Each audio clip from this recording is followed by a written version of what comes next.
1946. Lil Maya goes out to pick her mother a bouquet of wildflowers. Suddenly, a light comes on over the girl and she disappears. The same thing happens to soldier Richard in 1951, old millionaire Orson in 1979, boys Kyle and Sean in 2001, and more than 4,000 other people. Present day. While sitting in the hospital next to Kyle's bedside, Tom listens to a report about a comet that will pass close to Earth. Tom's wife, Linda, enters the room. The 3 years while the guy has been in a coma have not been easy for the woman, and she wants a fresh start in life. The Department of Homeland Security in Seattle. Diana is urgently called to work, where she's informed that the comet has changed course and increased its speed, descending directly upon the Earth. Several countries launch missiles hoping to shoot down the strange object, but people prepare for the disaster, calling their loved ones to say goodbye. The comet begins to slow down as it enters the atmosphere. Diana calculates the point at which the object is about to land. It turns out to be very close to the department.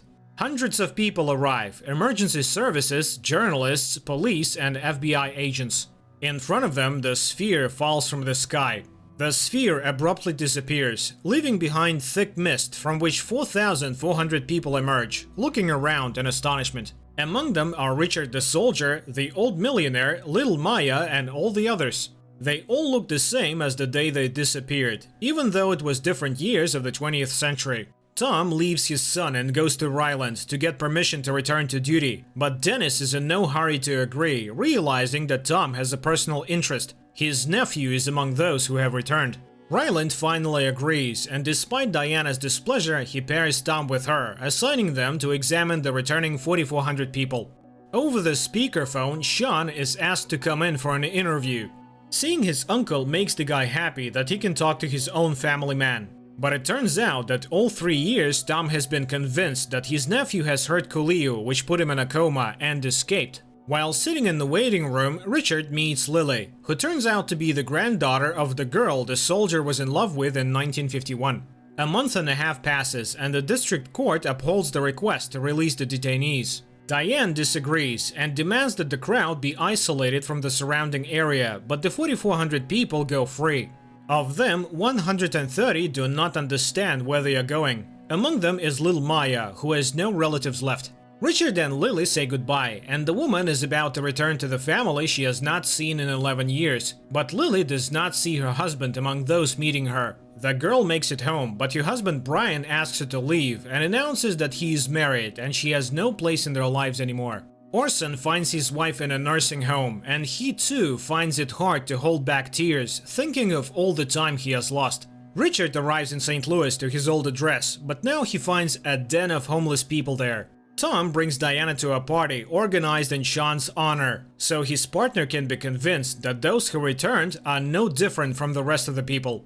After leaving his colleague for a while, Tom goes outside to see Sean to apologize and say he's glad he's back. During the conversation, a bird falls near the men, shattering on the glass, but as soon as Sean picks it up, the bird comes to life and flies away. Maya is taken into custody by her family, and as she says goodbye to Diana, the girl says they will see each other very soon, much to the agent's surprise. Orson returns to the company he once created himself, but his companion refuses to give him a job. The foster parents assign Maya a room, and the girl puts her shoes on a chair, claiming that her sneakers might get wet on the floor.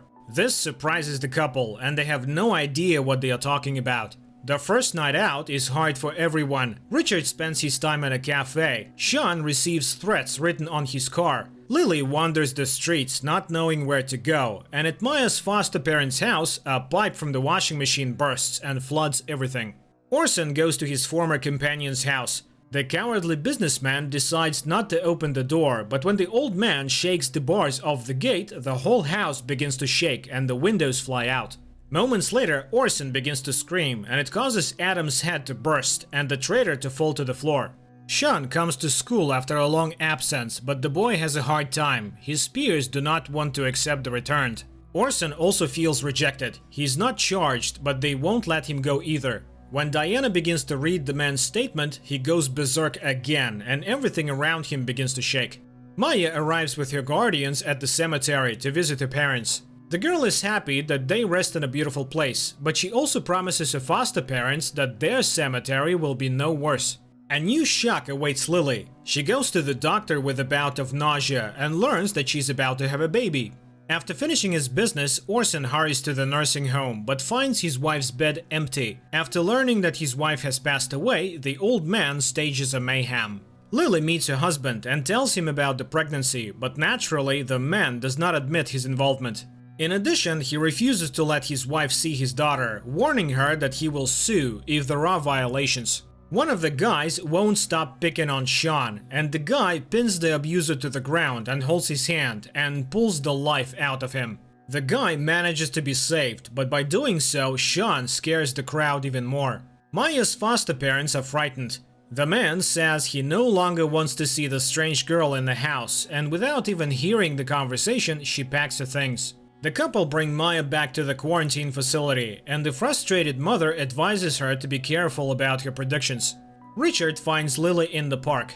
The couple go to a cafe, and Lily tells her friend about the baby she's about to have. Richard in turn tells the girl about the affair he had with her grandmother. Tom and Diana arrive at the house where the returned is hiding. Orson does not believe the agents and asks to be left alone, starting to wreck everything again.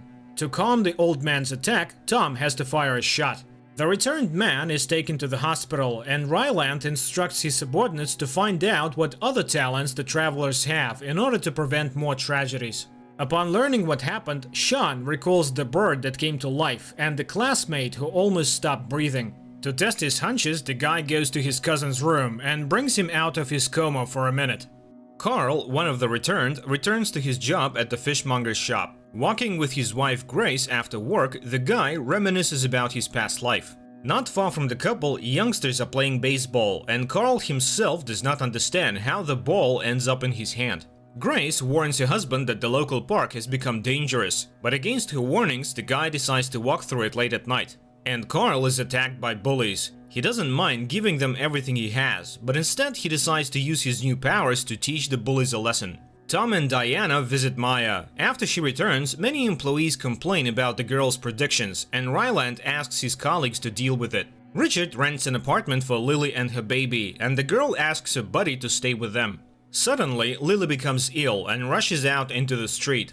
Carl tells his wife about what happened and happily informs her that he will revive the park and make it safe again. The doctor calls Tom and Linda and informs them of their son's brief brain surge and new chances. Tom learns that the night the sensors showed the spike, Kyle was visiting Sean. The agent goes to see his nephew, but he won't admit to waking up his cousin.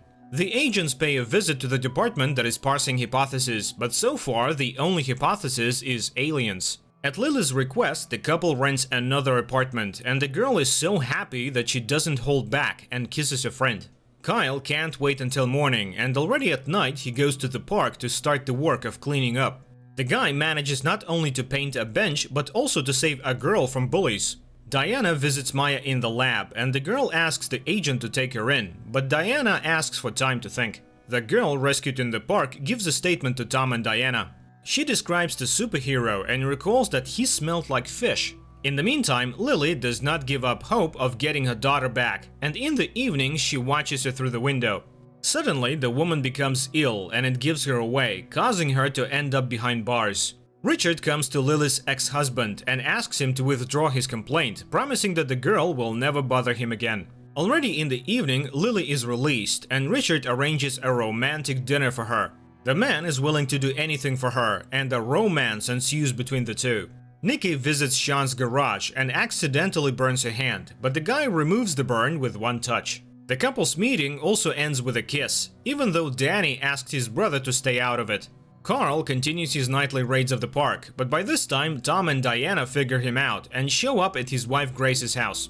The woman leads the agents to where her husband is, and the company finds the guy seriously injured. Tom calls an ambulance, but it is too late. In memory of the returned, locals come to the park to clean up and finish what he started. Diana goes straight to the lab at night and picks up Maya. Tom also goes to the hospital. Kyle is transferred to the ICU because he has started having serious brain problems. It turns out that Oliver Knox, a serial maniac, was among the returned, and there have been new victims in town recently. The agents visit Knox, but of course the guy denies his involvement in the crimes. Sean can't stop thinking about his powers, and at night he goes to the place where the glowing ball recently took him. But Sean is not alone in visiting the foot of the mountain. Several dozen returns gathered there, experiencing adaptation in a new world. Here comes millionaire Jordan Collar, who is also among the missing. He tells the gathering that the whole world is against them, and he is ready to lend them a helping hand. Jordan invites everyone to his mansion to discuss how they will live their lives. Diana examines the place where the recent victim was found, and the agent manages to find a fresh fingerprint of the perpetrator. The maniac's name is established almost immediately, but he cannot be caught. The sheriff admits that he owes Knox an apology for the false accusation. The nanny Diana hired for Maya runs away and asks not to call her again. The girl's predictions continue to scare people. In downtown, a strange guy tries to get out under a truck, but nothing comes out, and then he loudly declares that he's the one responsible for the mass crimes. The agents arrive at the station, and Tom says that something strange is going on. Neither this guy nor the one who ended his life could have been maniacs from the past. In the Fed's opinion, Knox is the one responsible for the horrors, and it remains to be seen how he does it. The returned gather at the rich man's house. After learning about Lily's pregnancy, the millionaire gives her and Richard special attention, and he even offers the boy a job after learning that he is not hired anywhere. The police receive another letter, allegedly from the serial criminal. Tom realizes that all the threads lead to Knox, but he can't get him without proof. Sean arrives at the place from which he was abducted, and the guy recalls that something wanted to drag Kyle away that night. In the park, another maniac is hunting the returned, but the agents manage to intercept him. The feds go after Knox, but the criminal is not at home. Instead, they find an altar dedicated to the victims and an inscription with the name of the girl they managed to save. At the exact same time, Knox ends up at Felicia's apartment, but the cops arrive before the psychopath can carry out his plan. Knox is put in a glass cell, but even there he tries to do evil, only the soundproof glass prevents him from doing it. Tom arrives at his son's house and sees Sean bringing Kyle to his senses. Sitting on the bed, the boy recognizes his father. Kyle is discharged home, but the boy does not recognize his room or his belongings, causing his parents to worry. Tom visits his nephew to thank him for bringing his son back, and the boy asks that he not tell anyone about what happened. Lily and Richard return home after a walk, and at the door the girl gets sick. This saves the family from misfortune. Someone has booby-trapped their apartment door. Tom and Diana inspect the scene, and the woman tries to get information from her partner about Sean's connection to Kyle's awakening, but the agent remembers his nephew's request and says nothing. The returned millionaire gives Richard and Lily a house in a cottage community he built specifically for all the 4,400 people. Tom catches Kyle in the act of tearing up pictures of the boy. He pushes his father away and confesses that everyone seems like a stranger to him. The millionaire's settlement settles in, but the agents try to convince Jordan that it is too dangerous to gather everyone in one place. Nevertheless, the millionaire is not going to back down, and Richard, becoming the head of the security, is going to help him. Diana comes to pick up Maya from school, and the principal asks her not to bring the girl anymore. Everyone fears getting hit if a hunt for her begins. Noticing her guardian's concern, Maya reassures her, promising that someone will make things right soon. Another return dies. This time it's flower girl Mary. The number of the 4,400 victims frightens the agents, and the situation grows more serious. Nikki breaks up with Danny, and Sean decides to take advantage of the situation and asks the girl out. A man from Washington arrives at the department, and upon learning of the agent's connection to the members of the 4,400, he hints at their removal from the case. Linda asks Tom to go into Kyle's room, and the man catches his son doing a strange thing. The boy is making marks on a map, and he explains that he is looking for himself. Sean leads Nikki to the shore of the lake over which he was dropped off by the balloon in the company of the other returned, and the couple have a great time doing nice things there. The agents find a laboratory where substances were created to destroy the returned, but the perpetrators have managed to escape. The feds managed to find out that the criminals are the siblings of one of the maniac Knox's victims, and now they are on their way to Sean's house. The trail turns out to be false, and the criminals escape, reaching the village of the millionaire. The security and Tom try to stop the van filled with explosives, and they manage to do so a second before disaster strikes. Kyle continues to lose his mind and eventually declares that he's an outsider and not at all who they think he is. The family brings the boy back to hospital, hoping that he will get help. All the while, the young man is flipping through channels without explaining exactly what he's looking for. Tom briefly leaves the hospital, and during that time, agents from Washington arrive and the boy is taken away, despite Linda's pleas.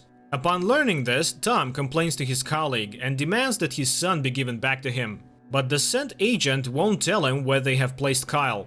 Lily learns at the appointment that her baby has some sort of genetic abnormality, and the doctor orders a series of more tests. Richard accidentally overhears Jordan's secretary talking and learns that he regularly calls Lily's doctor. He tricks the security guard into getting him a printout of the boss's phone calls to check something out. His suspicions are confirmed, and Richard visits the doctor to find out why, after each visit to Lily, she reports everything to Jordan. It turns out that Richard is most likely the father of Lily's child. Diana manages to find out where Kyle is being held, and she and Tom plan to free the boy and hide him in a rented house, along with Linda. In the evening, the colleagues gather for the mission, and Maya, wishing the Guardian an easy job, says that they will find Kyle, and in him the answers to everything. The colleagues infiltrate the lab and free Kyle, who gives them the address to which they must take him urgently. Tom tries to take his son to the asylum, but he keeps insisting on the beach from which Sean was once kidnapped, so the agent has to comply. The millionaire summons Lily and shows her notes from old newspapers saying that Richard has been accused of assaulting young women. After talking to her husband, Lily understands why Jordan showed her this, and she asks Richard to leave the settlement as soon as possible. Danny learns of his brother's affair with Nikki, and when he arrives home, he tries to deal with Sean in front of his mother. Not wanting to hurt his brother, Sean just puts his hand on him, and Danny almost passes out, causing even his mother to look at the returned man as a monster. Jordan tries to stop the fugitives and grabs Lily, but as soon as his hand is on the woman's stomach, he immediately gets sick. But looking after the car, he still says that he will take the baby. To the millionaire's luck, Sean arrives in the village, telling him of his abilities and his problems, and asking to be allowed to stay. Tom brings his son to the beach, and the feds arrive there as well. In front of his father, Kyle unleashes a beam of bright light that shoots straight into the sky. The men seem to be paralyzed by the bright light on the outside, but they feel fine on the inside. Standing by the water, Tom hears an alien voice from Kyle's body. The agent is sure that all this is the work of aliens, but the voice gives out an unexpected clue. In fact, they are ordinary people who came from the future. In that time, humanity is dying out, and it needed people to survive. Now they are all back, and their task is to change and save the world with their abilities. The voice doesn't have time to finish. One of the agents shoots and hits Kyle. The beam breaks off, and the men fall to the ground. Kyle takes his last breaths, and Tom starts to say goodbye. But the light leaves the guy's body, and a minute later he comes to, already being the real Kyle. 6 months later. Lily and Richard live in a small house at the bottom of the mountains, and one normal day the baby is about to be born. While driving the car to the birthplace, the couple doesn't notice the trees bowing to them along the road. That's where the first season ends. Guys, write in the comments what you think about this series.